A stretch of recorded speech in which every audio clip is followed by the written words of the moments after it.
You're now listening to Sleep Time's Over. Sleep time is over, baby. Listen up, everybody, as you tune to this podcast. Sleep time's over, come closer to get the raw facts. Zach Moore's hosting on the show, for sure. Reporting live from July, that's a dope, you know. Talking, reminiscing about the good old days and the now. Sipping on that old fashioned at the room at Eyebrow. We on location worldwide, on your stereo deck. On your phone, on the pad, but guaranteed all fresh. Reviewing music and the nuisance that the media makes. But got the blueprint with the newness that the people will take. Good old America ain't ready for that island of slang. Sleep time is over, give a toast up to the rest of the gang. To your tribe or the vibe or the click on the mission. Suggest you dive cause we live on transmission. Listen, he got the voice that got the locals on vote. Zach Moore's for mayor, but for now, lock it in for the show.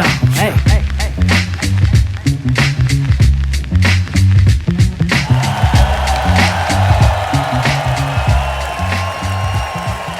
Sleep time's over. It's raining cats and dogs and monkeys out, but we're doing a show anyway. Tonight's guest, he knows hip hop and flat top. Chico, your host tonight, DJ Zach Moore's.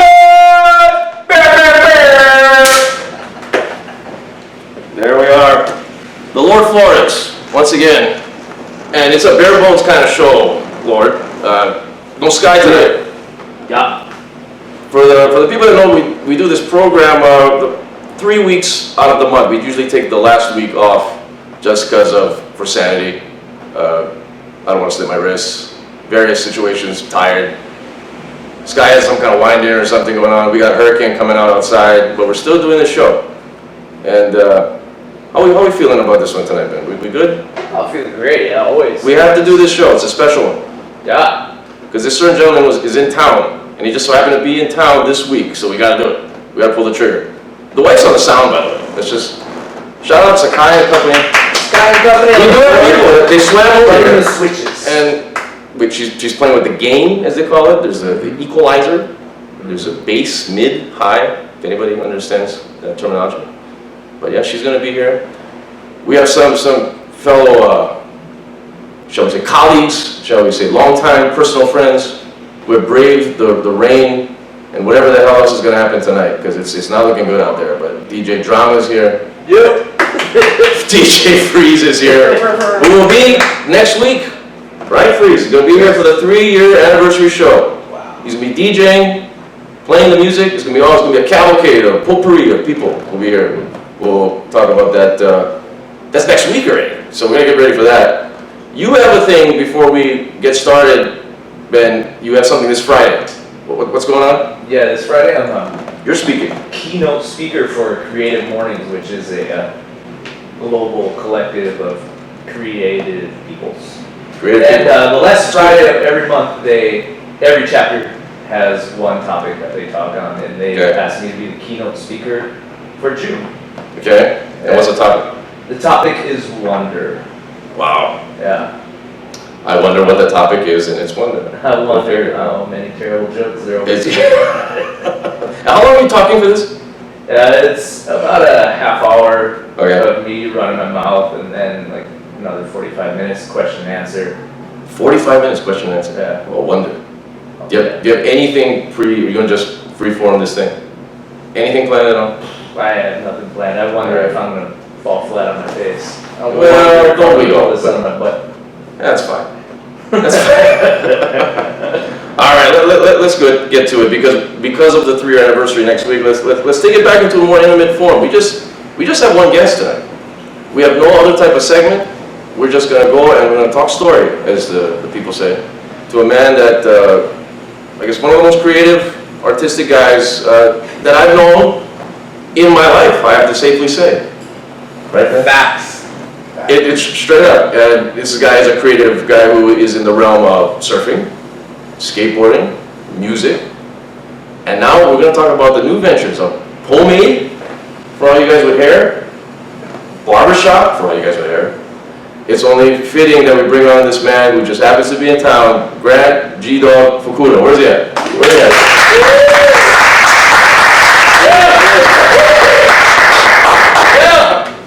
Have a seat, sir. There you go. Peace, 2 fingers, everybody. All right, there's the mic for you, sir. Very intimate. It's very cozy kind of night. We have rain going on. You swam over here. How you doing? Backstroke down Cook Street, man. Wow. It was a workout. You went down the ramp? Yeah. Thanks for having me. Thanks for being on. I mean, literally just got a. Oh, we'll put the mic closer to you. Yeah. We have these special mics now, Grant, so take advantage. Oh, there we go. See? Yeah. This is what happens. You gotta. Okay, yeah, we'll push that up. See, this is all improv. This is going good. This is brand new. Upgrades. 3 years, huh? 3 years. Go figure it out. We finally got a mic stand. Get the duct tape. That's true. So you text me a week ago. You were back in town. This out of the blue kind of a situation, but you were visiting parents. Yeah. Okay. Big and old, you know. Yeah. Yeah. So it's one of those things where it's like, we're all getting older, right? Yeah. Yeah. Yeah, so it's Go like, figure. you want to be around your loved ones, and you know, we've been out of one for a second, so it's like, you know, spending quality time with them. You know, Right. I was connecting with all the old friends that I never forgot about you guys. I will tell you what, it's been a while, and it was amazing just to get that text. I was blown away by just seeing that. And you sent me the flyer, which was just this past Saturday. Right. Yeah. Golden Hawaii Barbershop. That was just a party, because you were back in town, basically, right? Well, it was just kind of like a community gathering, you know, like Yeah. summer block parties. We wanted to do something for Yeah. all the people and that supported us, family, friends. You know, it's like, you can't always take, you know, as my grandparents always taught me, mom and dad, give back, you know? Yeah. It's not about money, it's not about, you know, who has the shiniest car. It's about like, what are you doing for your family? What are you doing Right. for your community? Right. You know? So, Quality. yeah, Right. so that's what it was. Well, we'll get. Thanks for stopping by. Yeah, I mean, it sucked because I wanted to stay longer, but you know, they go plans was in town. I bought the ticket. You know, I can't refund. You know, Yeah, the grand, whatever, I'm gonna go see you. You know, I go see you Tuesdays. Yeah, I know. Yeah, hell of a spread of food. Jamal's in a suit. You know, kind of stuff going on. Yeah, Man in Black was there. I mean, gosh, you had that thing make us all not see anything and not believe it. So we'll get back to that, but let's cover a lot of stuff. 'Cause I don't know. You know, we got to document this. You know, we got to cover the whole lifespan, not entirely, but the prime time. Okay. So grew up, Palolo. Yeah, first one was in Palolo all the way in the back. Yeah. To about 6, and then we moved to Kaneohe. So, town and country right there. But you know, home right now is, well, in general, you know. Yeah. Love it. I defend it. You know, the people, the culture. I know my roots. And surfed before skateboarding. Or was it the same? I think it's one of those things where it's like you're a little kid just playing around. You just look to the others and what are they doing? And they're oh, go to the beach. Yeah. Boarding.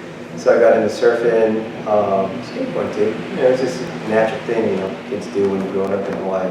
That was the thing, especially in the 80s. We all wanted to just be both. We wanted to cover both. Sure, yeah, man. So, I mean, I look at my old surfer magazines and I wanted to be Jerry Lopez, or I wanted to be, you know, Tony L or Jay Adams, you know, some of those things.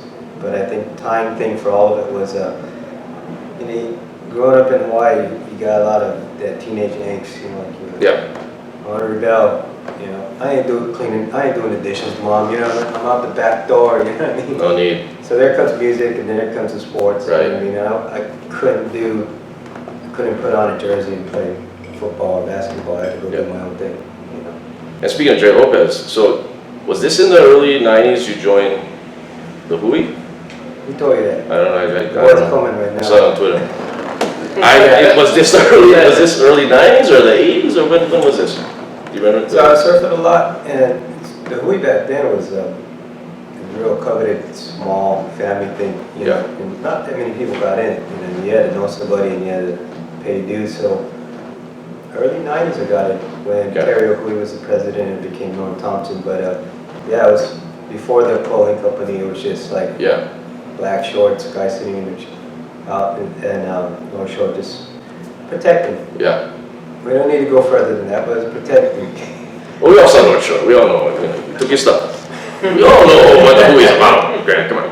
Yeah, But I don't know that. you watched that movie. I know you did. So, what about? And he was also Dogtown, right? Didn't Jay Adams induct you? I guess. No, I mean. How does that work for to put you as a Z-boy? Like what?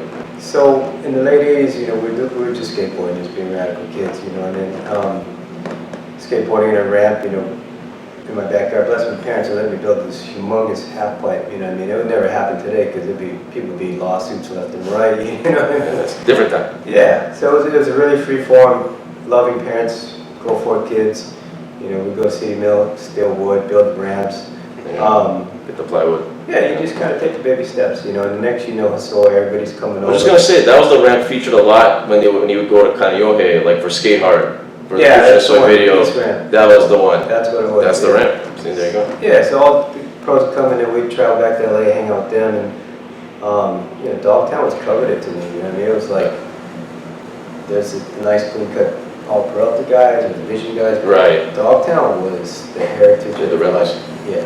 Yeah. Like J Boy was the seed, you know what I mean? Yeah. Tony Alva was the first rock and roll skateboarder that had attitude and, you know, showed us how.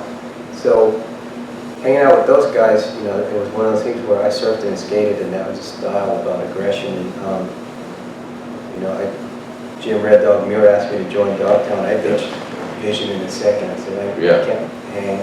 Well, you were sponsored by Vision. I ain't talking about that. But then, yeah. But that was such a big thing, though, right? Like how you had that separation in the '80s, where you had the Paul, you had the Tony Hawk, and you had the Christian. So you had the stylish rocker, and then you had the technical pretty boy, Mike McGill. Right. You know, it was a very interesting time, as far as culturally. Culturally, yeah, it was like, the clean cut guys, and you had the, you know, like the Alvin Dreadlock guys, but I just wanted to be a part of, like, you know, it was something that I looked at, and I just said, I want to be a part of that. Yeah. You know what I mean? And they're the smallest companies. Like, you ever seen that movie, The Bad News Bears? Yep. And the underdog, that's who Dogtown was. You know? Yeah. You know, they're up against the big money corporations, and so I joined that. You know, I wasn't the greatest, but I had a good time, and then hanging out with Jay Adams and all those guys, they said, you're one of us, and then I joined Z, and then, you know, so I became a third generation Dogtown Z-boy. So you're Dogtown from what, in the '80s, how long were you? I would say like 88. You know? Oh, okay. I'm old, man, you know. Speaking of that, if we go and fast forward to '89, I have to bring this up, since you brought up old and I'm old, and you were a judge in 1989 for a contest that took place here that featured a thing called the Y Ramp. Right. And that was at the Blaisdell. And that was a first time ever the pros, when skateboarding hit its peak, 87, 88, 89, Asoy is a star, Hawk is a star, they all came down here. We all went nuts. Yeah, that was something for and you were there, and you were the judge, and you were he was one of three guys, right? Who were the judges? Do you remember this? I think it was it was Mark Alblo, which was an old childhood friend. We grew up together, and then I want to say it was like some other California guys. Yeah. I mean, we were all there. It was a phenomenal event. I took the job because they were going to pay me $150, and you're like a little, like 17-year-old. Pay me $150, cool. I get to sit on the ramp, cool, man. Inflation. Yeah. That was amazing. All the signings that were going on at TNC and everything that they took over the entire city, and it was crazy stuff. There was also a home video of the contest. Oh yeah, the HS. And yes, and it was hosted by Everett Rosecrans. And then he was like, hey, let's go see what the boys are doing at Wallows. And then they cut to you, a couple other guys, like Johnny Kopp, I think, is in there. Shout out Johnny Kopp in tennis. And Bo Ikeda and yourself. And they have you guys skating at Wallows, and they end the segment with you scraping your ass like really bad. And I'm like, did you allow this? Were you pissed off that they ended it with you just eating it really bad? Did you see this? Yeah. I have it on tape. I think I pissed off the camera guys. I was like, get the hell out of the way. Your hair was all the way down. You was total alpha. That was funny, man. As an age, you go out, have long hair like homie right here. And we were like going there. Surfing and skateboarding, and you're like, I can't see, man. But it was, it was there. Everybody did it. And the contest itself with Gonzalez, that was which culminates into was this last year, where the anniversary of the Y Ramp? Was that last year where they ran at the beach? Yeah, they did at Waikiki Beach. Yeah. They did a scaled down version, and Adidas funded it, and it was Mark Gonzalez's idea. Okay. And Gonz was like 51 or something like that. Wow. So yeah, that young guy we all looked up to is. Yeah, Christian was there. Caballero was there. You were there. Yeah, I was just. Yeah, I didn't see you. The wave of you, but you. I'm always. It was packed in there, but yeah, excellent show again. So I was wondering why was that the reason it was Gons that put this together? It was Gonz's idea. You know, I mean, he's the golden child of Adidas. That was the concept, and it's like whatever he wants to do, and it's thank God they did it. They brought it back. Yeah. So it ain't gonna happen in another 30 years, man. I'll be on a wheelchair doing some busting some moves. Well, but that'll be the future, though. They might have some kind of special thing for you to like float or something, fly around. You never know. 30 years, they'll be 20. If I'm around, 69, I'll be there. Something might happen. Something might happen. Sure. So we go 88, 89, and then when let's go to 90, 91, where skating kind of takes a slant a little bit, where the half pipe rocker style is kind of getting, because skaters are always anti, right? So they see this thing growing, and then we gotta kill it, Right. and then street skating becomes a thing. Right. Where were you in the midst of all this? I went surfing. Oh, that's what you're doing. Okay, there we go. Yeah, I surfed Was that it? Okay. Yeah, yeah. And then it was like surfing and skating, and then there was like, I didn't associate with it because it wasn't my style, right? Yeah. And I was like, it's all right, waves are always coming, so me and the boys, let's go catch some waves. So it's, that's where I put my, I was just surfing more, and then skateboarding came back into my life a few years later, Okay. It's always been in my life, Right, and didn't you start, was that in the late 80s, the Royal Hawaiian pool? Oh, yeah. So when I was riding for Dogtown, Gary owns our partner. Yeah, shout out, Gary. Yeah, Gary, where are you? Gary, yeah, where's that guy? He's in Vegas. Yeah. He's doing well. Oh, shout out. He was riding for Alvin. Skip Engblom from one of the original Z Boys. Yeah. From Santa Monica Airlines. Said, we're going to put you on and we're going to make a special board called the Royal Hawaiian Pool Service, and that's how that all came up. Okay. So what we did was we'd go around and drink people's pools and skate. Yeah, it was a lot of fun, and that went on for years. Oh, okay. Yeah. So that you kept, I remember you still doing that even in like the early 2000s that would come about. Yeah, I mean, it was just, skateboarding pools is the best. Yeah. They got some parks that look like pools, Yeah. backyard pools, but the original thing that's the rush. Right. So, but I'm older now, I can't jump over fences or run down the street from cops and stuff. Didn't Vans do something with Royal Hawaiian? Was there a shoe company that did something? Yeah, we did a custom shoe for them like about 5-6 years back. Oh, wow. It was pretty cool, It's just a shoe, Right, but to have, what was the design there? It just had your Yeah, it's logoing, and then on the side it was kind of cool where we did a tag instead of saying Van, it said shop. Yeah. You know what I mean? It was just like, hey, we're in Hawaii, Yeah. If you want to do a shoe, it's got to represent who we are. So Yeah. we were lucky that they did, We got free shoes, it's a good thing. That's it. Nothing wrong with that. I mean, there's a lot of hype around all these things, but I think Yeah. people got to realize at the end of the day, it's just shoes and it's just skateboarding. Right. Are you having fun? That's the question that you need to ask yourself, That is correct. You're like DJing. Are you DJing because you love music, or are you DJing because you want the hype? Right. Ask yourself that question as anything you do in life. Why are you doing it? Right, exactly. It could either be money, or it could be personal satisfaction, or it could be like fame. If you ask me, it's always going to be about the love for whatever you're doing. Yeah. I mean, I got friends that are passionate about woodworking. You know what I mean? Or passionate that one guy could be like a cook that he also dishwashes, but he does it with so much pride. And I think that's whatever you do in life, have that passion. The passion. Yeah. No. Very true. Don't go into the hype beast mentality. No, Which I'm sure you're not a fan of. Right, Grant? Okay. Not a Supreme fan. What? Okay. just checking. Just checking. So amongst all of this, I mean, music was always in your life, even from the beginning. Of course. So started collecting records. When was this? How old were you then? Like 5? You want to break it really back down? What's first record? First record. Remember? Stevie Wonder, Innovations. Mm. And that was a little kid, you know what I mean? And Right. So that was. That's amazing. Yeah, so it's still at my mom's, you know what I mean? It was one of those things where mom, I'll break it down. My mom's from here, Kalihi Moilili. My dad's from LA. You know, he was actually born in Manzanar, which Yeah. is, you know, like, if you're Japanese American, you know how bad that was for, Japanese. You know what I mean? They lost their house, everything. So he grew up in East LA. Yeah. So that's why I got a lot of East LA roots. So mom moved in high school to LA Yeah. in high school time. So she grew up right on Crenshaw Boulevard. Oh, wow. So I cruise Crenshaw when I go back there. My grandma's from Khalid, still lives on Crenshaw Boulevard. Wow. She tells all the rolling 40s to the 60 gangsters, get off my lawn. This is my hood. Oh, whoa, grandma. Wow. But, you know, what was the question? I don't remember either. Well, as far as the music, it's been in your life the whole, yeah, it's been there forever, right? I mean, So the answer is this.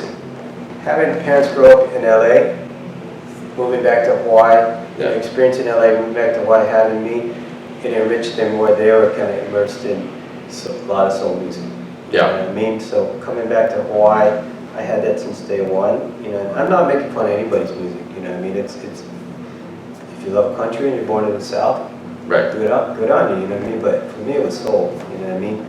And but even before that, it was Hawaii music. Yeah. You know, so you grow up in Hawaii, you're gonna either listen to Gabby or, you know, like, I love Kalapana. You know, Yeah. glad you got that album back Yeah, there. definitely. I think. Yeah. So Yeah. second album was probably Michael Jackson, Off the Wall, Yeah. which is probably one of my all-time favorite albums. Can't disagree with that. You know, I get a little tear when I hear Rock With You. You know what I mean? Classic. Yeah, you can't Yeah. touch that. You know, it's just one of those things. So early intro was soul. You know what I mean? First Okay. concert was the Blaisdell Center was late 70s. It was Peter Frampton. Frampton Comes Alive. Wow. You know, and it was like, seeing all this little, it's, you know, I mean, it's, my dad listened to like Doobie Brothers and stuff like that, Right. so you're gonna hear rock, you're gonna hear soul, you know, you're gonna hear, Very varied taste. yeah, you know, when you're kids, you like kind of absorb it all, and you're like, this is a really cool thing your parents are sharing with you. Right. Fortunate to have parents that love music. And then that really culminated into a lot as far as moving into the world of DJing. Right, yeah. When did you first get into doing that? You know, I would say two people that helped me get into it or inspired me to do it was one would be Jeff Hartzell, Yeah, because in the early 90s, That's right. 93, and I skateboarded. pro skater. And, you know, he started doing it, he started playing acid jazz and, you know, like That's right. a lot of cool breaks and stuff like that. And I was like, wow, if he can do it, why can't I do it? And then another one was Scott Oster from LA. Right. Dogtown Another pro Club. skater, yeah. Yeah, and then they're doing it, he was running in clubs in LA, and I was like, we're going like, I can do this, you know what I mean? So it was like buy records, Yeah. go to the clubs, can I jump on? You know what I mean? And then Yeah. you play like at the beginning of the night, you pay your dues, and it's just one of the things, I never thought I'd make a living out of it, you know? Right. It was just like cool. It was just fun. Yeah, That's all it was. for us it was like just sharing, you know Yeah. what I mean? Yeah. Hey, check out this record I got, check this jam, Right. drop it, you know what I Right. mean? So that's how I got into DJing. And just watching them, that's led you to how to mix, led you to get the setup, led you to all of that stuff as well. Hey! See? That is what's it all about right there. That sums up everything. Live. And because of your DJ prowess, you're able to set that back up again. Oh yeah, I No want to hear problem. some stories. We got some stories, man. There's been many malfunctions in the past. I'll tell you the best one, man. Lick the needle. Look at that. 1739, Big Up Flash. Yeah, shut up. The funniest story was I was DJing in the back room. They had these big speakers that were right behind you. You didn't need a monitor. It was right behind you. DJing. Motherfucking D was sitting next to me. Shut up. Man, the speakers are bolted on the wall. Yeah. The bolts came out. I'm DJing. Next thing you know, a 50-pound speaker lands on my head. Yeah. I'm laying on the ground like this, blacked out. The Wow. record's going, D's going, what the happened? Get up, G. And I got up and I'm like, show Holy. gotta go on. You know what I mean? When you're in the middle of things like that, Right. technical difficulties. or So you whatever. knocked out. Knocked out. Music still playing. Music's still playing. D bought me another Heineken. It was okay. It was all good to go. Oh, big bottom. He's put some tussin in. It's a good bit. Oh, yeah. Shit. Gosh. 1739. So, okay. Transitioning over to DJ in the 90s. What was the first gigs you had after getting your feet wet? You went hard sell with Oster. When did all of things culminate with the mid to late 90s, where Stone Groove Family, the origin of that? Was that the late 90s, like 96, 97? I'd say 97 when we started, right, Jason? Yeah. You know, and it was, my first gig was at Cafe Valentino. Oh, shout out. It was one of those little underground spots. Yeah, classic spot.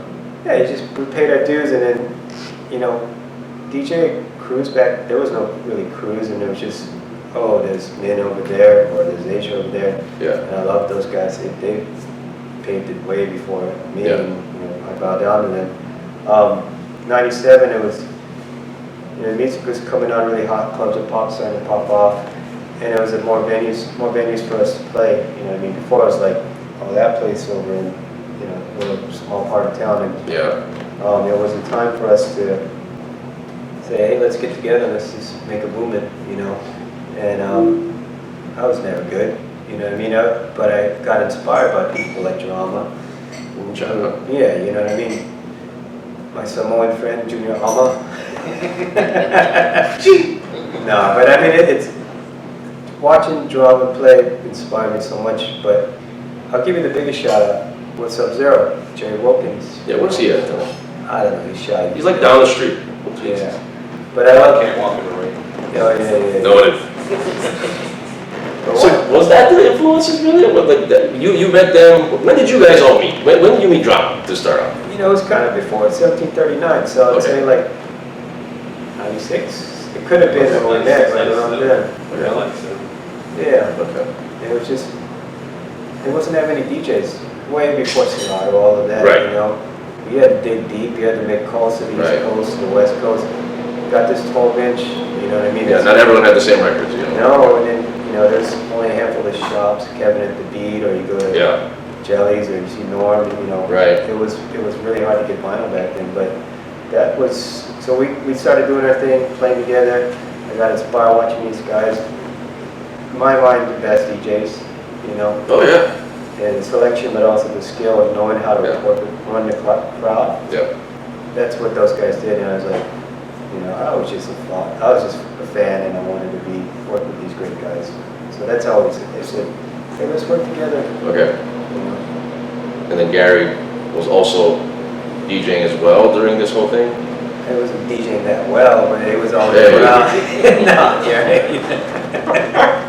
030. He put one and two together. We're all good. Hey, all right. I'm You supposed put to the go. mixer to the other side. Okay. Yeah. Okay, so then that was that the collective then? Was that the original four as That's far what as it's for. Okay. Yeah. You know, and it was we did Damage. And you created the name. Yeah, I think, you know, Drama knows it, you know what I mean? Right, you mentioned on the show previous, right? Yeah. I mean, it was a stone group. You There know, I you mean, go. it's, who doesn't love Trading Places? There you go, right? And Eddie Murphy to the day I die was one of the baddest dudes ever. Yeah. You know what I mean? It's That's, late 90s, and then let's go down the line then. We go 1739, Pussycat Lounge. right? When did that begin? You know, you probably gotta ask Flash, you know, that was, Yeah, you know, 97. it's late 90s today. Yeah, late 90s, it all goes on there, in there, and that's when Mardi Gras was in there, that's when we Yeah. met you know what I mean? It was, you know, Bumblebee, all those guys are coming around. You know what I mean?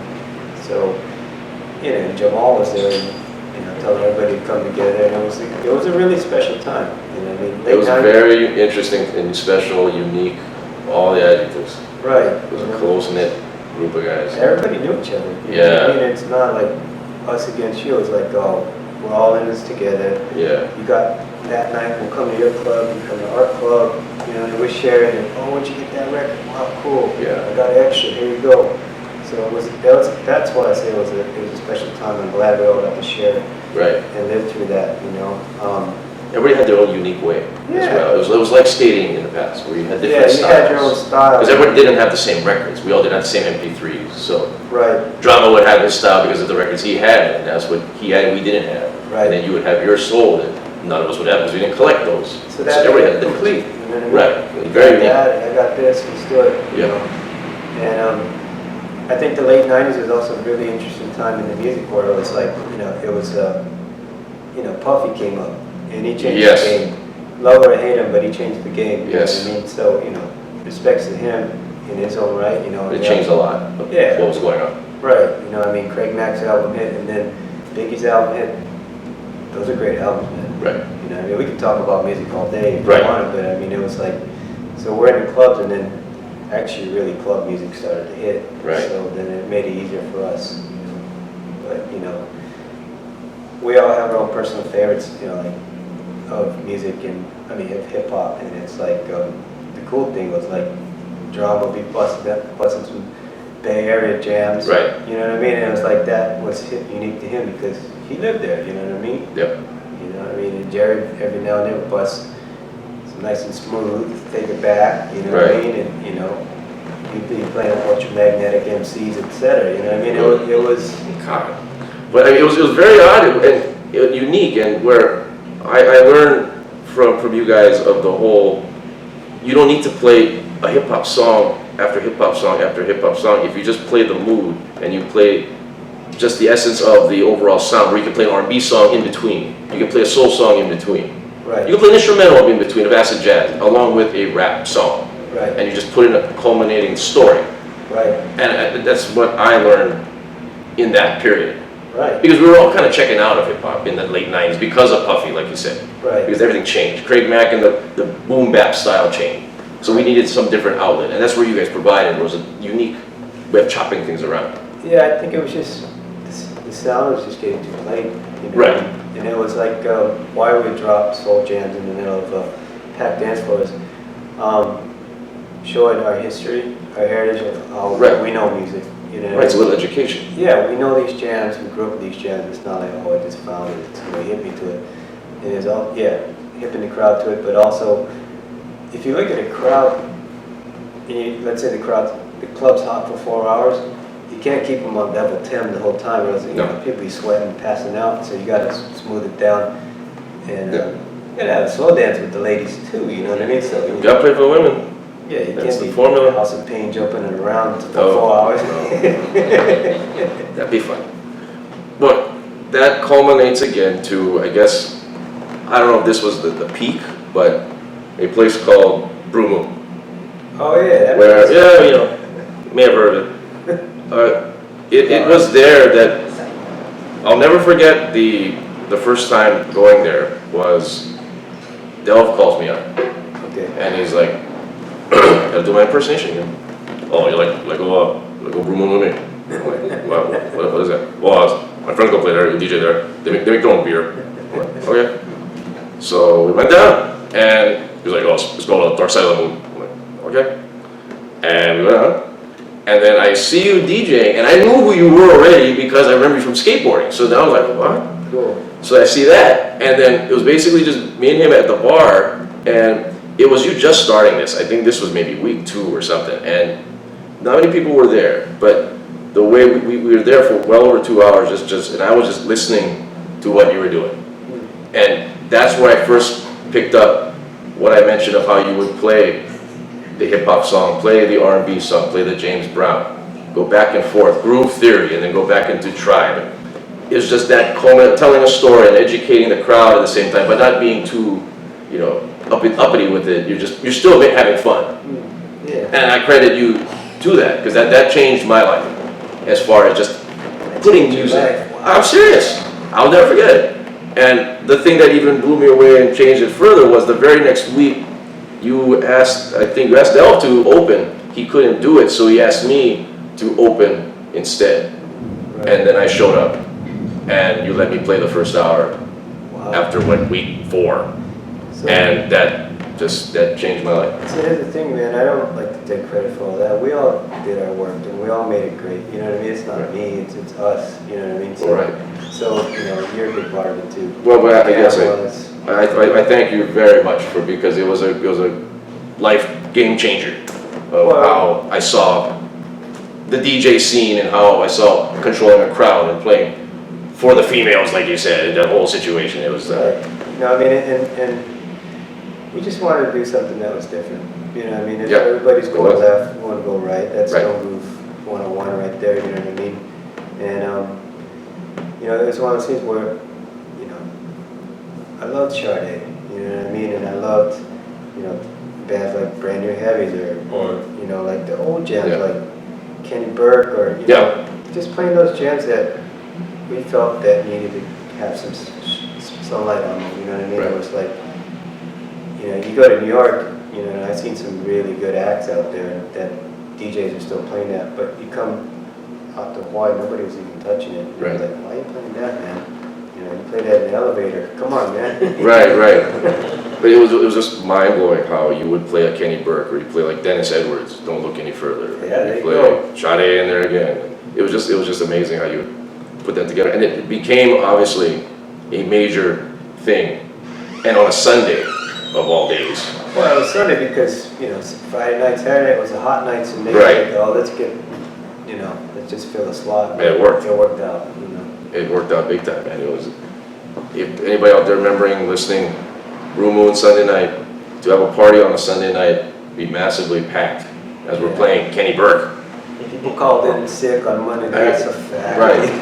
I knew of the Long Island iced tea because of this night, and it's many situations.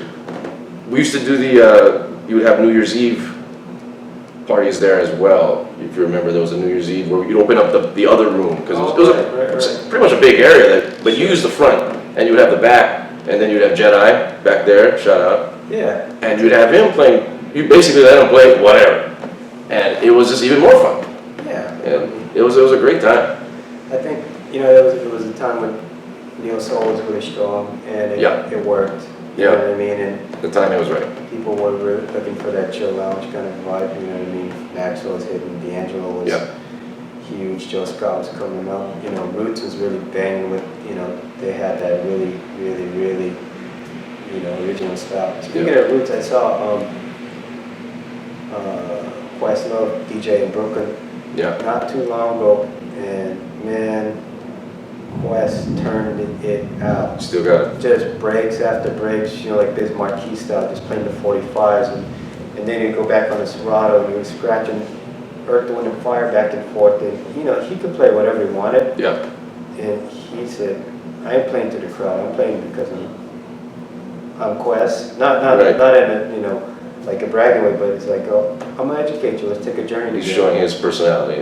And he cut it up. Yeah, he was here recently. He came down, he was at Blue Note. I don't know if anybody saw that. You guys saw that? You guys were there for that? Yeah, no, it's not for that. What's Yeah, we blew it. They got a Blue Note out here? Yes, that's where Digable Planets was, where I ditched it. Yeah, that was it. What was that before? Things always get a new name. Society of Seven. That's the old 70s band, what are you talking about? Yeah, they used to have their own performance area. They play every night at the Outrigger. Outrigger East. I thought you were going to say with Little Yeah. Elvis, Bruno Mars is a performer, something like Over there, yes, yeah. I think it was Outrigger East, yeah, but that was Society of Seven before they tore it, and then Blue Note been for several years. Damn, that's And cool. he was you got there. Blue Note out here. Hey, Yeah. Blue Note, check this out. When we lived in New York, my wife caught on. She's like, hey man, guess who's playing this weekend? I'm like, who? So Roy Ayers is jamming. I got Wow. his tickets. We went in there. The original Blue Note in New York only fits like 40 people. It's in Yeah. the basement, so we're in there Wow. sitting, and there comes Roy Ayers, and I was like, probably one of the baddest. And he started doing searching. Everybody was singing. Oh, okay, You know what I of mean? course. You know, my life, my life, my life. Right. And I'm looking next to us. Guess who's sitting next to us? Do you remember Jack K from 247? Wow. We're like, whoa, it's Jack Mary. That's all, yeah, that's, wow. Banana stuff. Jack K. Only in New York, man. Got Jack K in the show there. Wow, Jackie Harris referenced, oh It shit. was hot. It was Gosh. hot. You know. Wow. So, let's go into, when did you move away from the island? I moved out in 2008. Okay, Yeah, and what was the reason? I think, you know, being born and raised in Hawaii, you always love Hawaii and I'll always be home. Yeah, But, you know, I didn't want to ever have regrets in the end of my life. You know, that's why that we do our own business. We don't, you know, we always, that's why I always worked. It was just like, let's just go all in. Let's enjoy it. Let's see Yeah. more. You know, at the end of life, I don't want to be that guy that said, you know, oh, I wish I traveled more. I wish I Right. saw that. You want to evolve. Yeah, you gotta evolve. You know what I mean? Yeah. If in 20 years from now, if I see you and you're still the same guy, Oh, kill me. yeah, I'd be like disappointed. Yeah. You know what I mean? I want to see you grow. You gotta grow as a human. Yes. You know? Yeah. So we moved to New York. Never visited there my whole life, but It's amazing. I can't believe that. yeah, my dad's like holding his head, like, because he's seen movies like Fort Apache, The Bronx, or you know what I mean, seeing Right. all those crazy '70s New York movies. New York was it. Yeah. You know what I mean? It was everything you thought it'd be. You gotta have your game on. You gotta have Right. your hustle on. You know what I mean? I kind of was a little hesitant. You know, I'm a small island kid. You know what I mean? Of course. You're running clubs in Hawaii, but then you get to Manhattan, you ain't not there. Right. So, did you have a strategy going in, where before you pulled the trigger and got the ticket, did you say I have some calculated plan on what I'm going to do here? Yeah. Okay. So that time we had in New York was in Live Life Enjoy and R&D and grow the plumbing company. Okay. So what year did that begin? 2008, 2009. Okay. So we're over there working with laboratories already, working on that. You know, we lived humbly in New York, but it was we had to do so many jobs, you know, to just make rent over here. You know, Right. to sleep. Right. It ain't like living like Puffy or you know Russell Simmons. It was like literally like take the train, Right. walk. You know. Moving fast. Yeah. Right. Life experiences, though, it was the best life experience, you know. I'll tell you what was a hot show. Madison Square Garden. It was KRS-One and Kid Capri with DJ. Okay. Bananas. Kid Capri. You remember we saw him at the Wave, Jason? Mm-hmm. That was, Kid and he Capri did was at the Andy Wave. Up and he did all that. That's right. The beach over with me too. Kid Capri, you know. That's right. Kid Capri was at the Growing up wave. watching Def Comedy Jam, just Yep. like say Kid Capri, and Yeah. he was Kid Capri. Yeah. KRS legend. And And Madison Square Garden. This was at. yeah, and then who followed him was one of our all-time favorite producers, DJ Premier. There you go. Rock King came out, There you go. and he dropped, you know, like you know, you remember that one cut that he did in '97 for him? It's been a long time. Yeah. Okay. He did all of that There stuff you go. and the old stuff, you know. Don't sweat the technique. I was like jumping up and down, crying. You know what I mean? That's the feeling we get. That's true though. And That's music reality. meets you, you know? Right. So, and then it would keep sweat. Hey. Wow. What a downer. For that No, it went Rakim, and then it went Bobby Brown, and then it went Keith Sweat. Oh, okay. Keep them hype. and then the love songs. Yeah, Right. yeah. Twist it to end the night. Right. Yeah, he brought the couch out. He was humping the couch. What a lineup. Wow. See, only in New York you can get away with that. Yeah. Only in New York. Yeah. So in 2008, when did you feel that it was time to evolve away from DJing? When was that? You know, I think it was one of those things where I wasn't feeling the music. Yeah. You know, I mean, I don't want to sound like a video guy, but you know, you got to know when to walk away from things and move on and evolve, right? Yep. It's not that I didn't love music anymore. I just wasn't. It wasn't hitting me in my heart the way I like to. Yeah. I used to. Yeah. So it was just like, hey, hang up the headphones. It's okay. Let's go do something else. You know, maybe I'll DJ one day again. You know, I miss Yeah. it. You know, and another thing, drama, and also we all talked about. It was a transition from vinyl to Serato.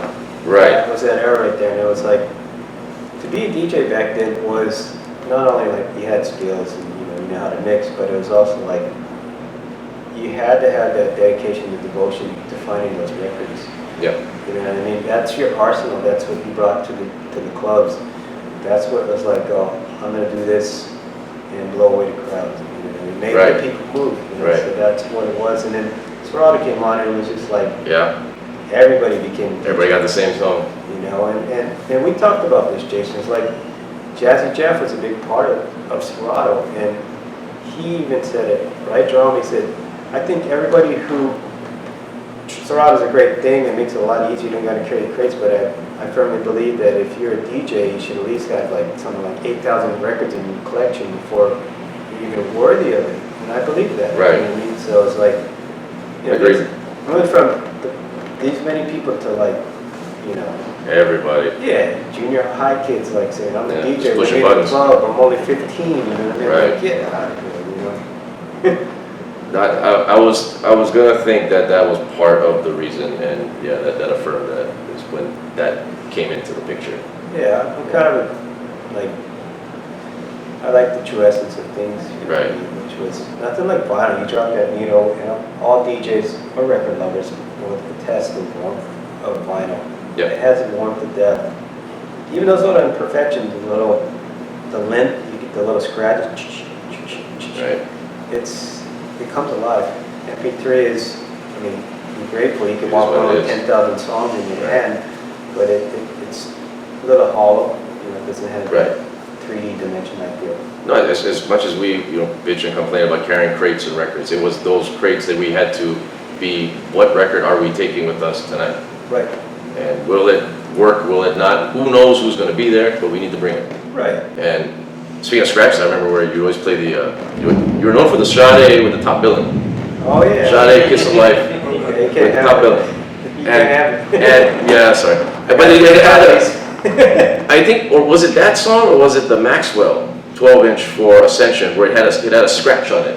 And whenever you would play the song, and drop for the scratch gonna come out right now, and then the scratch would come. It was Sade. It was a Sade, okay. Remember stuff like that? Still to this day. That was, It's a scratch on a record, you're not gonna hear that. that album was a great one, huh? Kiss of Life. Oh, yeah. Top billing on it. That was a great one, and you still have that, I guess, I hope. Yeah, so I Or you sold give all that- Oh, no. 10,000 records in Japan, but I Oh. kept those three. Okay, good Yeah. job. But of course, you can get it on MP3 now. See, so that's it's so weird how things have changed and Right. crazy stuff. So then you decide to move on to the pomade. What got you into that? You know, I mean, I got stubborn Asian hair. Okay. You know what I mean? It's like one of the things like We got curly hair, keep right? down this stubborn Asian hair. Yeah. So our friends would bring back these really great water-based pomades from Japan. They're like old school pomades of wax, petroleum based. They're great, but they don't come out. You know, so Japan perfected it. So we're like, oh, hey man, hobby company, let's just do something small on the side. And it's kind of interesting that we just turned 10 years old. Our That's pomade right. brand. You know, we always stay true. It's just me and my wife, and we're independently family-based Yep. company doing it. You know. Totally organic, right? As far as just getting it out there, Getting just it out there. word of you know. mouth. Yeah, social media, maybe cold calling. You Yeah. know what I mean? It's like most humbling thing. We went from living in Hawaii to, you know, you had a lot, and then you go over there and any launch of any brand, when it's funded by your own product, you get humbled. You know, I mean, I was eating like ramen, and we were really scraping, but no car. Yeah. I'd like deliver my orders on my skateboard down the street. Yeah. But it was one of those things where it's like, you gotta lay your roots, build up again. Right. So that's what we did. That's where you got was that the meaning also behind the word golden, where you have it, Grant's Golden brand? I mean, it kind of harkens to the era. Yeah. And the golden era. Yeah. Better days, glory days, you know, so that's what it was all about, you know. I still listen to my Michael Jackson though the whole time, you know. Of course. Another good thing to talk about is the radio station on Dash. Is it? Oh, yeah. Listen to We talked about this. this up there, yeah. 40 Deuce Radio. If you're an old school hip hop head like this, this is Cat's capital P. Go to listen to 40 Deuce Radio, man. It's the most baddest show you ever could listen to. Meaning these cats grew up in New York from like back in the day. You know, came up with all the all the baddest graffiti artists, b-boys. They lived through it all. You know, you listen to the show, you got Beastie Boys rolling through. You got Large Professor DJing. Yeah. But the half the show starts with what we played, you know, and then the other half of the show is like late 80s to mid 90s hip hop. And it's like time warp, the best time warp you could ever do. Right. So that is one of the pluses of music in 2019 is you have all of these guys with all of this content out there with these shows, and Yeah, man. you have Q-Tip is on Apple Music with a show, which is crazy, and all these guys are just coming up. So there is that. Well, I wanted to do this. I'm going to throw out different venues that you have played at, and if you would come up with a comment or one sentence or something. First thing that comes to mind when you mention the place, because there's been a lot. Okay, so Not really. well, let's throw this one out at the beginning because there's a story I want to share with you on this one. Don Ho's. Remember that? Wasn't there, man. Yeah. You're talking the wrong dude. Oh, yeah. You were there. I know what you're talking Yes. about. Yeah. He told me to show up at his thing. BET was performing, I think it was. Some guys, some Like Fiji or somebody. Fiji like that, or some like major that. radio was going on. Yeah, big up Fiji, man. That got down. He might have been there. Uh, And it was just, well, the story I wanted to, if you think of something. It's a good story. We're waiting for the band to finish, and then you closed it out after, because all of the major rages were there, and you literally just played 3 songs, and that was it, and good night, and then you played Ludacris, What's Your Fantasy? And I'm like, I can't picture you playing this, but you did, and I'm just sitting there like, yeah, okay, it's working, whatever. Did I play that? You played that, and you played Nelly, Must Be the Money. What's the name of that song? I remember the song. Drama, you know this one? Must Be the Money. If You Want to Ride With Me. I mean, You played that right after. The most 2 G-Dog songs of all time. It was just hilarious, but everybody's just going nuts. And then as I saw that, I was like, where are we going to go with this DJ thing? And that kind of took me another way. But I knew what you had to do. Because it was the crowd. We had a bunch of monks over there. You know? At the end of the day, it's a DJ's job is to Correct.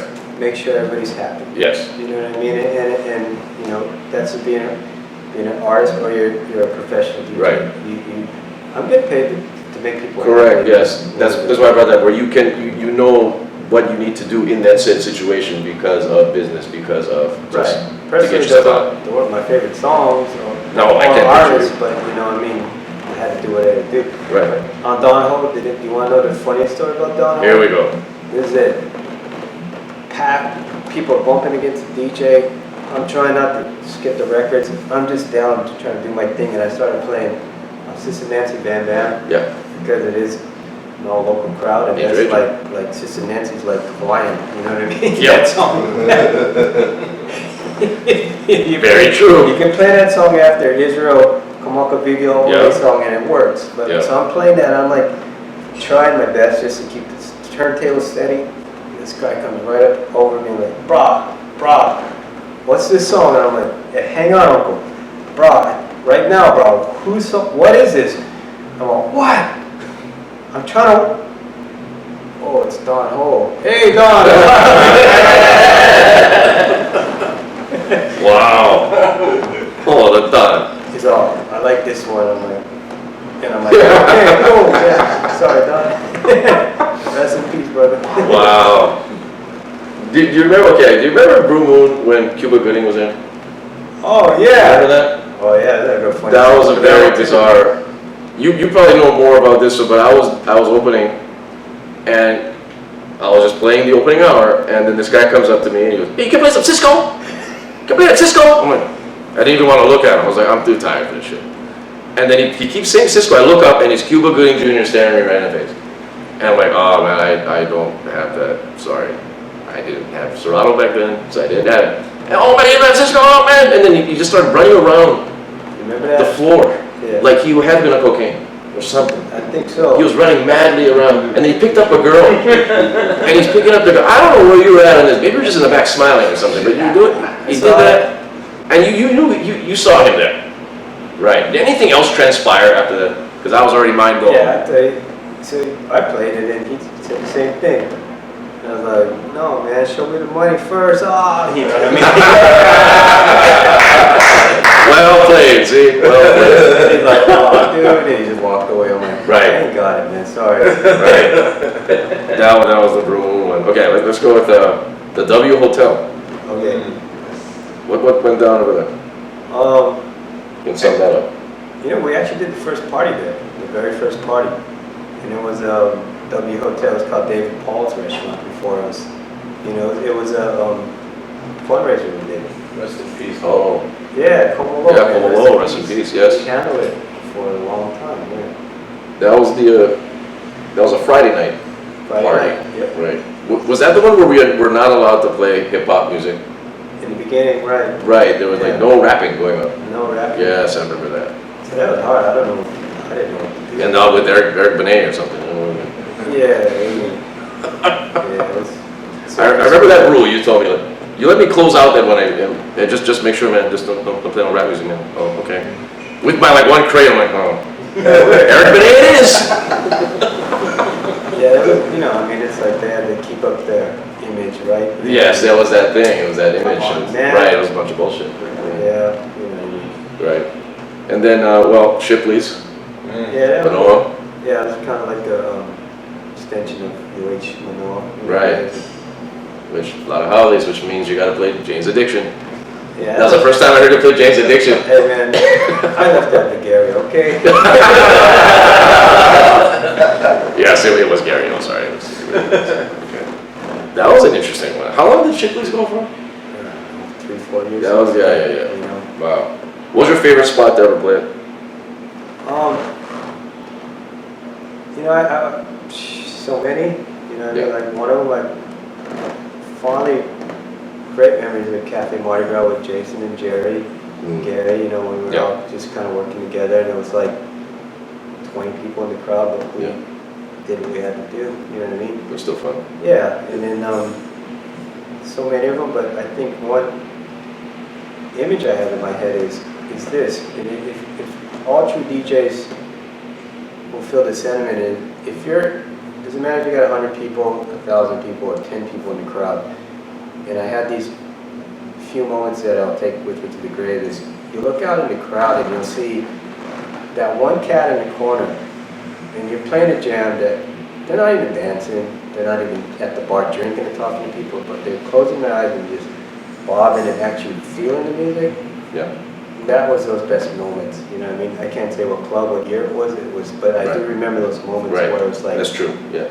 okay, so we're on the same wavelength where it's like, it's like feeling the groove. It's very magical. Yeah, it is magical, you know what I mean? And I think people don't realize that music heals, you know what I mean? Some people think it's a club, get drunk, pick up on chicks, but I think the true essence of a club is to come together, it's a gathering point, it's a social place, and to enjoy music. That's the aspect that Stone Group was based on, drama, freeze. We all can attest to that. It's like music first. Yep.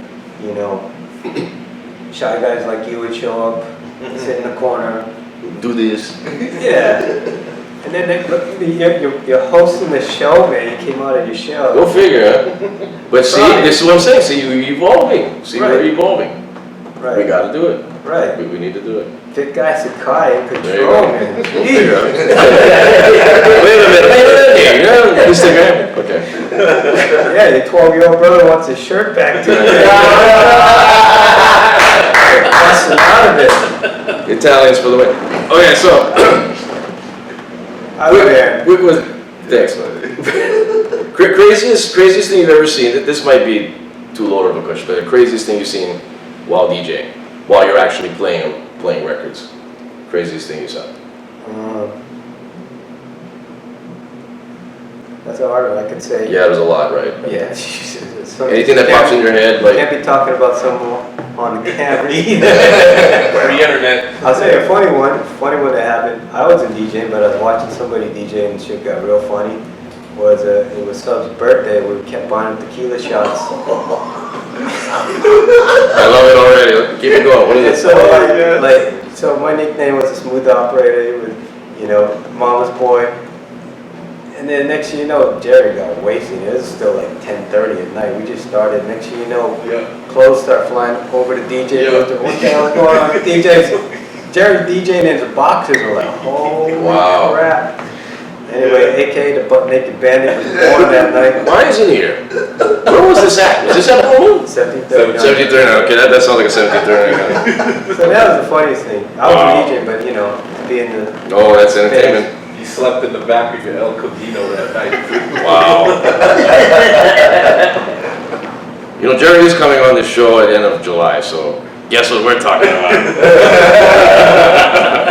Oh, we got that noted. His truck with the pool. I got pictures. Wow. Oh yeah, Jerry had a mini pickup truck that had the jacuzzi in the back. More bullets and points. Wow. I didn't know. Write this down. Apparently, we got two. Wow. We had a Pink's Garage back in the day because that was Pink's our Garage, club back in the day. Yeah. You know, that was a magical place. One week they had Yellow Man, next week they had Ice-T, next week they had Jane's Addiction, Nirvana. There's a skinny puppy there. Yeah. Yeah. See him? But Yeah. Jerry be cruising around. Jerry cruised in front of the club going 5 miles an hour with his jacuzzi mini truck 20 times in an hour. Be like, oh man, check him out. Wow. Are we hyping up the Sub-Zero episode right now? Oh my God. I didn't know him back then, but we knew of him. You know. That's crazy. That's crazy. Okay, I gotta ask you this one.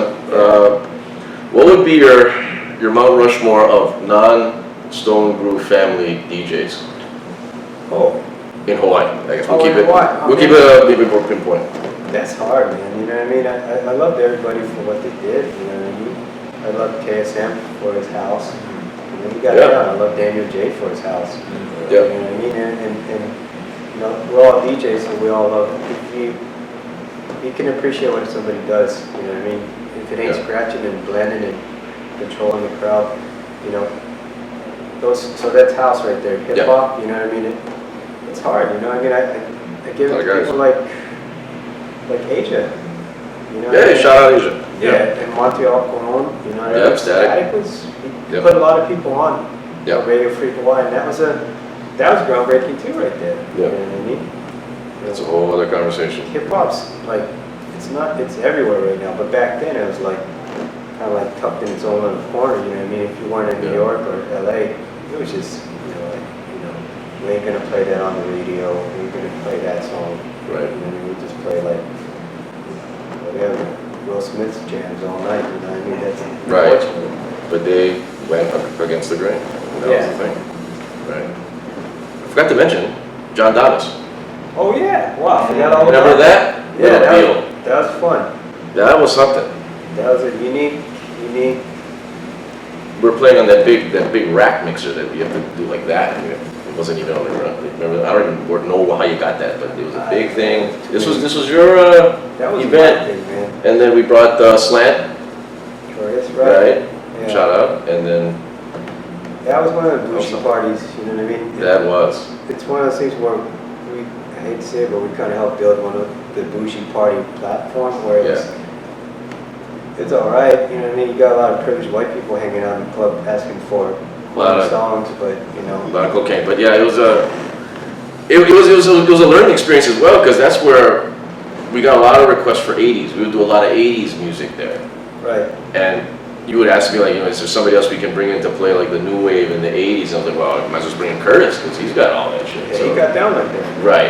That was a unique one, a learning experience, because that was like W, but kind of the next level of playing oldies. Big up Slant. Big up to Slant, yes. Yeah. Hard rock. Well, I wasn't there, man. What are you talking about? There's only so many times you can use that line. Yeah, that was a great, it was a quantity party, you know what I mean? And well, I got a refresher your memory about there was a radio commercial you would have to promote hard rock. $5 pitches and rubber slippers. The greatest radio ad. 30 seconds. I loved it. So great. Do you have a copy of that? Do you have a recording of it? Somewhere, I do. I'm not taking any credit for that. That was all old friend Alika Winter from Soldier, big up Alika. Oh, okay, it's a soldier. That's right. Yeah, you know what I mean? That's right. And that's the true essence of Hawaii, man. The soldier That's the only place parties. you go to a club in slippers, right? Right. $5 pitches. Yeah. That was just a people great walk around. ad. It just always cracked up. Okay, so let's go to the now. Like, you were here, you had the party, Golden Hawaiian Barbershop. What brought you back to open it in Kanaki? So, being born and raised in Polo as a youth, I went up and down Waialae my whole life, 9th, 10th, all those streets right there, the little mom and pop Okazi Sunday joints. Yeah. it's one that, for me, I hold dearly because it is a historical part of Honolulu, you know what I mean? And it hasn't been gentrified too much. There's no high rises. It's all 100-year-old buildings. My wife had this idea 12 years ago to, hey, why don't we do like a traditional barbershop in Hawaii, but do it our way where our roots, our culture are intertwined with it. And when I say our culture, I'm not Hawaiian, but I defend Hawaii 110%. So respects to the Hawaiian people and the culture. Yep. And also, Hawaii is also Asian people. Japanese, Korean, Filipino, Chinese. Right. And highlighting, Asian cultures too. So it's like traditional barbershop with a lot of ethnic culture behind it, telling the true story of Hawaii, not the touristic, appropriated version of teepees and hula girls. It's like, a place where our grandparents could walk in, Jason's mom would come in and go, all right, good job. You know what I mean? So that's what we did. And we wanted, it wasn't to be rich, it was also, barbershops are the cornerstone of each community. Yeah, it's a social hub. Yeah, you know what I mean? It's there's the bar and then, there's the barbershop, but, so we wanted to build a place where like the grandpa could come in with his grandkid on a Sunday afternoon and just like, just enjoy it, feel special, and we want to give them that little spirit. That's what it was, Golden White Barbershop. Right. The decor, excellent as well. That thing was, the decor there was just, it's all personal. We hired no designers. It was just like our travels, we take a little bit of this and that. And all those pictures in there are family pictures, family albums, Lake Kamai and the Sons of Hawaii, Gabby Pioneer and Son of Manoa. Those are, and then up in the corner, Stevie Wonder Intervision, bringing it all back full circle. Back full circle, right? That's who we are, How long has it been? Going on 2 years. 2 years now. Come on in. We open There you go. from 9 to 7. No. Of course, this is what we got. We got the camera right here. You can just do it. When are you open? Let's go the hours. We're open from 9 to 7. Tuesday through Saturday, 9 to 7. Book online, you know what I mean? It's family style, free parking, free craft beer from Aloha Beer. Aloha Beer Company, how the ironic. Oh, how the irony. Yes, go figure. We'll work with any style. They just coming in for a nice fade. Right. Freezing, gonna drink the free beer. Probably. Shave as well? Straight razor Oh, shave. Yeah. Okay. You got the whole gamut if you want, beard trim. The Golden brand is there as well. Yeah, our pomade's there, you know what I mean? Yeah. Our pomade, 10 years, and what we've done is we took quality into it. We took out all the cheap fillers. There's a lot of carcinogenic fillers out there. We wanted to be healthy. Yeah. You need a fit guy. It's Okay, made thanks. for a fit guy, Thank you. Good segue. When we talk about evolving and how you evolved as a person, what's the next phase for you now? So in 10 years from now, what can you even foresee what's going to happen? It's going to be hard, but... It's hard to say, we're making moves to come back. Maybe I'll DJ again. Maybe I'll do the early bird special at, I don't know, Zippies or whatever. Wow. Well, DJ Zippies. DJ from I'll be 3 the to first. 6. Can I think? Zip packs half off, But I mean, one thing I'm living healthier now. Yeah. I lost like 40 pounds moving away because I go. Well, cut the plate lunch out. Yeah. That matters. No more XL, that's it. Oh man, but I think one thing I've awoken to is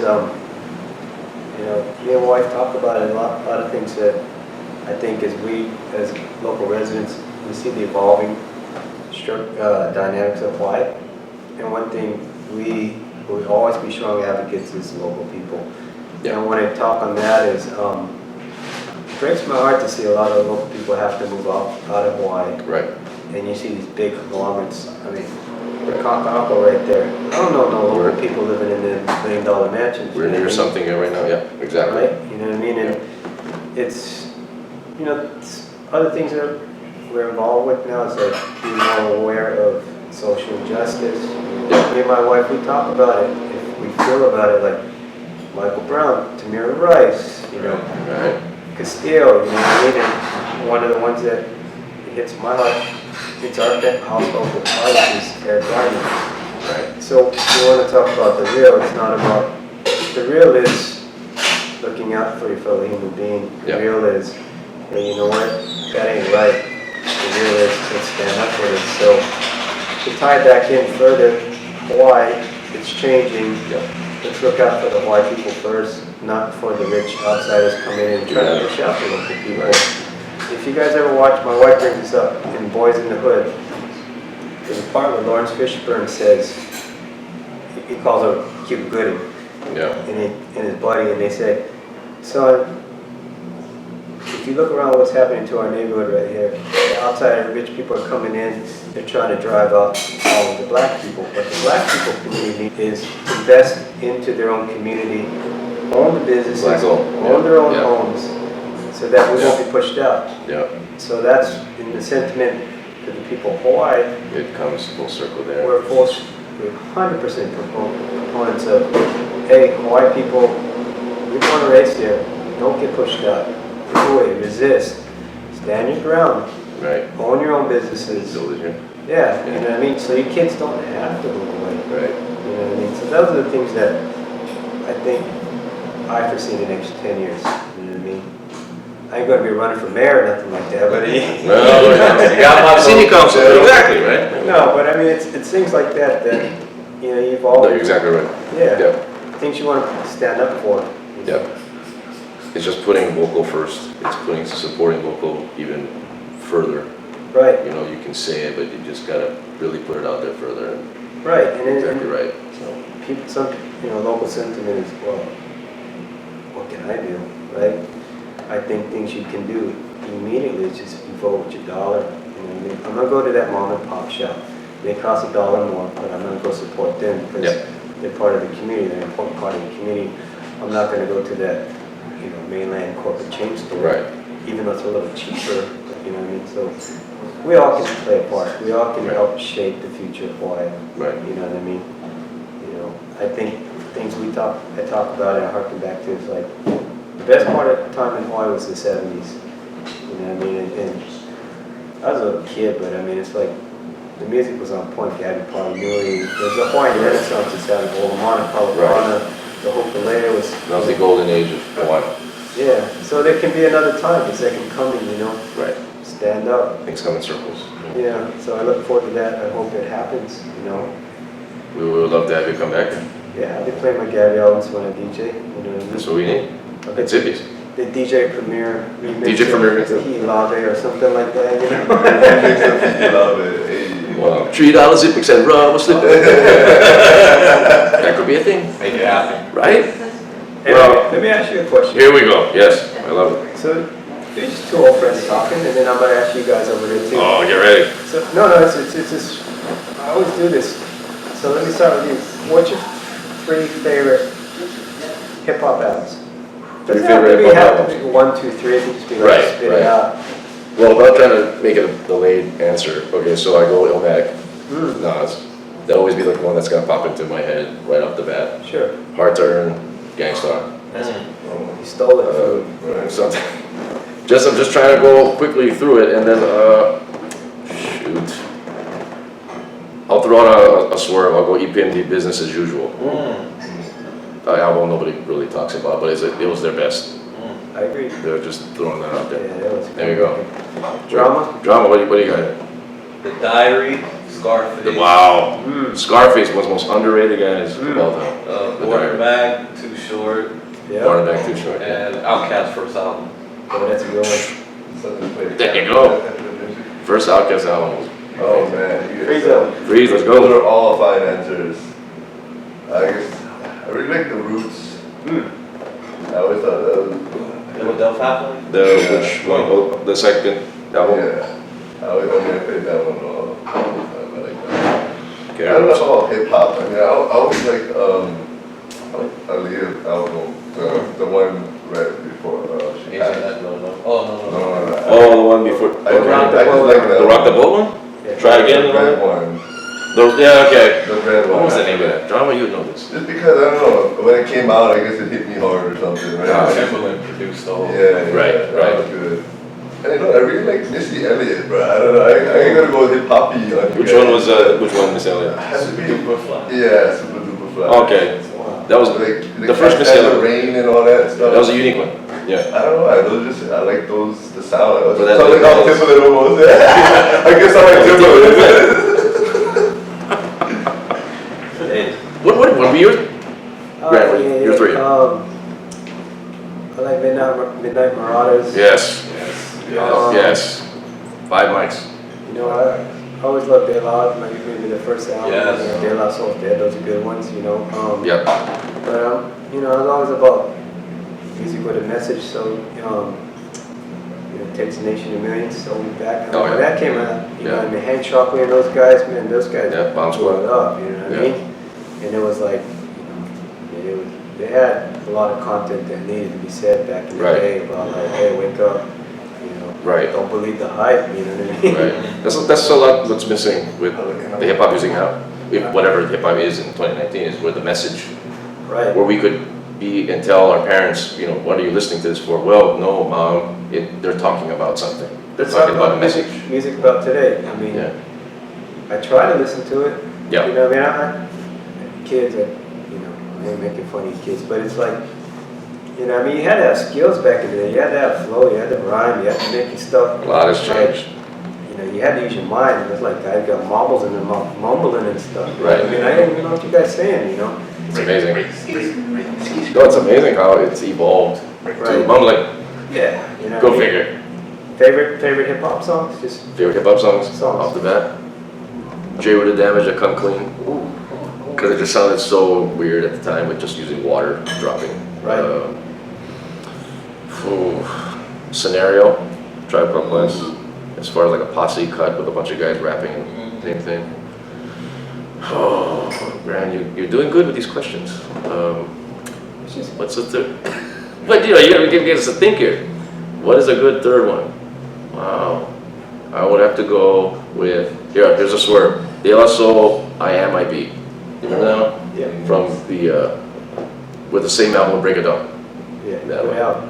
Jason. John, we're back on the clock here. Self-destruction. Self-destruction. Yeah. Wow. We talking about posse cuts. Wow, yes. The Message. Wow. There you go. Yeah. Probably the first real The Message, hip-hop yeah, song. okay. That was a heavy one. And man, throw a third one in there. See, it's not easy. I mean, and this is just for party purposes. Two Live Crew. Hey, you want some? There we go. We got it. Get the party up. Right. Two Live Crew. 30-old drama there. They had their show out here at the what is it called, World Cafe. That's I right. think it- The one the cops Yeah. busted. That's I think right. they were smashing on stage. Yeah, they were. Might as well. Paraphernalia. I would like Tribe by 12. Hey, that's right. East I Flatbush. always, bro, I just rock the instrumental, man. That's like One always of the most underrated classic that was so songs. good. of I all. liked. Can't think of the name of the track. It's People Under the Stairs. Wow. Which one? Shoot. I'm Going not on. prepared for Early 2000s independent hip hop swerve there. Yes. Wow. And Lil Pump. Nah. Wow. Nah. Something with a little in it. Everything with Lil on it. Old Town Road, go. Oh gosh. Or Fukuda Bang Bang. Wow. Wow. Swerves galore. That's basically cut from the crew. You actually like those. I'll give you my three. Here we go. Hey, this came into my head. Ghetto Boys, My Mind's Playing Tricks on Me. Classic. Rest in peace, Bushwick Bill. Yeah. A really good one. It got the grit on it. Nas Made You Look. Nas Made You Look. Yep. That would kind of like, that's an old school block party. Yeah. You know, you Right. see him doing it in back Queensbridge style, you know what I mean? Very gritty, but it was one of his newer Yeah. songs. Yeah. But it was the essence of what Yeah. I think hip hop is. And then, you know, like we all love East Coast hip hop, but this song and that video is kind of the epitome of what New York hip hop is. And you watch the video and you see it like electric relaxation. Classic. You know what I mean? You see Classic it, video. you see the video, they're in the cab, they're in the Yeah. diner, Yep. and you think, you know, everybody's wearing Tims, and it's like, that's what I think New York hip hop is. Being in that world, being in that vibe. Right. Especially watching that from Hawaii, and you're like, you get engulfed into that vibe. Yeah. That's an amazing video. Yeah, Yeah. it's amazing, you know song. what I mean? Any other questions you got, Chris? Welcome to the show. I mean, it's going kind of well. I mean, we're answering it for you. Okay. I mean, I think, But, what do you yeah. think, what do you see hip hop going in Hawaii? What do you see DJing going in Hawaii? Oh, I'm not here. gosh. Yeah, I mean, it's basically 2 clubs, and it's DJing is just EDM, and it's just 140 BPM, and we don't really know what hip hop is anymore, or we can't explain it clearly to someone on the street who's never heard of it. Sad, yeah. But as far as the DJ club scene goes, I mean, me personally, I'm still DJing out, but I'm doing dinner theater. Right. I'm doing like, we're playing at 7 to 10 here, you know? We're playing for guys who are older because they're going to dinner and I guess they can afford a place like Nobu, so they're gonna wanna hear 90s music, 90s hip hop, soul even. You know, you could play the Al Green, you could go the Blue Moon route in there. But after like 10 to 2, I don't know of any venue that's gonna be able to pull that off on a weekly basis. You could maybe have a once a month hip hop time machine situation. Yeah, big up Frank. Right, big up Frank for that, but as a weekly venue, like how a Blue Moon used to be, I highly doubt. I mean, correct me if I'm wrong, I mean, I don't see that as far as in the DJing sense. You guys should do like a monthly. A monthly could probably Think work. about that. I think there's something like that, right? Like Neo Soul, classic. Neo Soul Night, Yeah, you know. down tempo night, a down tempo Neo Soul Night. Grant, would you go to that? Weekly? Yes. Yeah, of course you would go to that. I'm sorry. Line it up, Grant. Yeah. Grant, this is why you're coming. Get the Come yacht back. club again. And we're gonna do a Neo Soul down tempo night. We're gonna do DJ Crush, Portishead, Yes. and then Jill Scott, and then that'll be the night. But as far as Hawaii hip hop goes, I mean, there's a lot of guys that do it. It's not as connected as how it was in the late '90s, where you'd have Umanakas, and then you'd have you have the Tasho, and then you have all the guys that come. Yeah, that was good. You have a lot of guys, but they're younger, so they have that younger mentality where they're not hungry, where they have a song on their SoundCloud, but they're not going to go out to a venue and in person promote it, in person promote product, in person promote, All digital and outlets. go up to everybody and be that sociable person to be like, here, I have a new song, I'm a rapper, I'm trying to get out, here's my name. They're just going to hide behind their Instagram, Instagram, yeah. you know, and Like that's back in the days, like, oh, here's my mixtape. correct. Here's my Kinko Xerox flyer. Right. Come check me out. Right. So so I don't know if the hungriness of that artist is there because it's not physical stuff anymore that they're promoting. They're promoting, click on my link in bio, Yeah. you know, and that's it. Right. So we don't know where that's gonna go. And they perform out and on venues out. Wow, like Hawaiian Brian's has Hawaii hip hop events, and it's basically their family and friends and other rappers going. So as far as the fan base, you know, are strangers listening? That's always been a question that comes up whenever I have these Hawaii artists that come on. Do you feel that strangers who don't know you personally listen to you and can listen to you in the car? Right. That's that built fan base that we're trying to. Yeah. That's what's happening right now. Yeah, Yeah. crazy times, man. You gonna come back? What am I gonna do? I don't know. Skate. I'm gonna sit in the back and Go drink Owls. Long Island iced tea. Yeah, all right. Way too many of those, sir. You could be that guy in the corner Oh. with the eyes closed. Few drinks. Also cool. Before we get out of here, Blue Moon, I don't know if it was you that introduced me, or I don't know, or some wacko, Long Island, Mandarin OJ. You remember this drink? You told me to get this man. The Lord is probably shaking his head. Disgust right now. And then Totally disgusting. rum and cokes for the Rin, not enough rum and a coke. And then those are the top 3, I believe. Hennessy and apple juice. Told you. Oh my God. Okay, thanks for that reminder. Yes, Hennessy and apple juice. That was Jerry. Yeah. And then always the Jerry move when he'd have the Cavassier glass where he'd walk around up on the DJ booth when we had the DJ booth at Bruno, and there was a little built thing, it looked like a church, and they were there, and he's doing this, walking around, and you know, he can get away with it because he's a black guy, right? He can do it. And I always remember that. What was in there? What do you know? Was it Hennessy in there? John, you know? It could have been. It could have been Hennessy his own. Hennessy and apple juice. I know that's what I had. Yeah, we're gonna end this show with drinking history. I don't drink anymore. Good for you. Because That's enough for 10 lifetimes. and it was always a fun. I got just got to bring up all these memories, and I know the two to the left of me are going to remember. You'll tell me to DJ in the opening hour, and then you'd not even be in Blue Moon. You'd be like socializing somewhere else. You'd be like at Compadres, or I don't even know where you're at. You're mingling, you're at Ryan's. I didn't know if you were coming back. I didn't know what was going to go on. And you just came back in like nothing, and you were ready to go. And you just like, okay, man, yeah. I was like, wait, hold on. Okay. I was confident in you, man. Yeah, well, I didn't know if you were going to come back, or you were taking a nap. I didn't know, but you'd be out mingling. You'd be networking. You'd drawing in more people. I don't know what you're doing. You was always on the. You know, when the show goes on. There you go. Well, I was either that, what's that spot, Ryan's eating poke game. There you go. Remember, I only had one bag of records. I only maybe 50. I play the record again, so yeah. Always, it's great times, man. I will say this, man. Seeing you today, man, it brings back a lot of positive memories, and you did well, man, back then. I mean, I haven't heard you now. You probably fell off already, but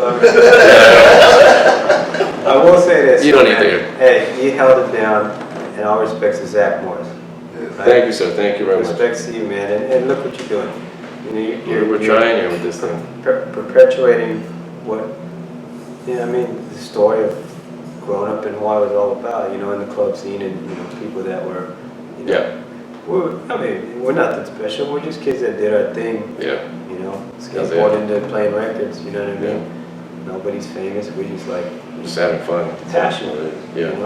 Yeah.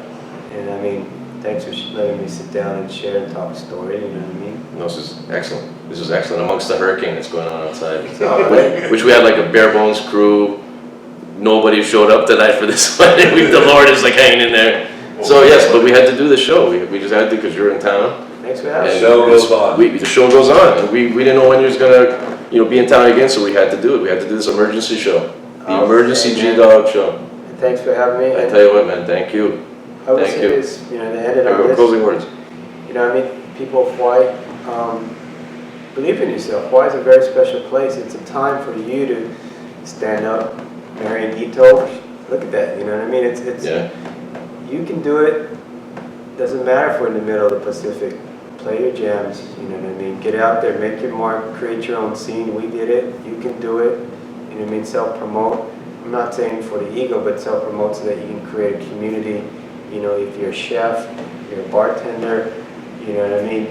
You're a podcast host now. Hey. You know what I mean? It's one of those things where it's like, it don't matter where you're at. Hawaii's a special place. I believe in you guys. Let's put Hawaii first, everybody. And on the music scene, all you aspiring act coming up, go for it, man. You know what I mean? Shoot the moon, brother. And sisters. Only can be said right by yourself. Very good. Hey, I'm just a fan of music. That's it. That's right. We're hanging out with good guys, and that's it. Nobody's better than each other. Yeah. All right, I'm gonna get some Primo. They got Primo here? Now you'll finally drink. All right, let's go start drinking. Grant, maybe you'll drink. I don't know. But yes, thank you very much, man. Good to see you.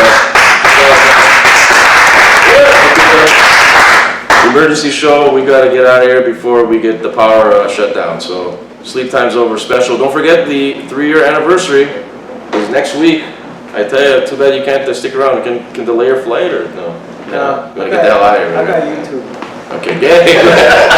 Noted. Thank you for that one. Sleep Time's Over, Rob.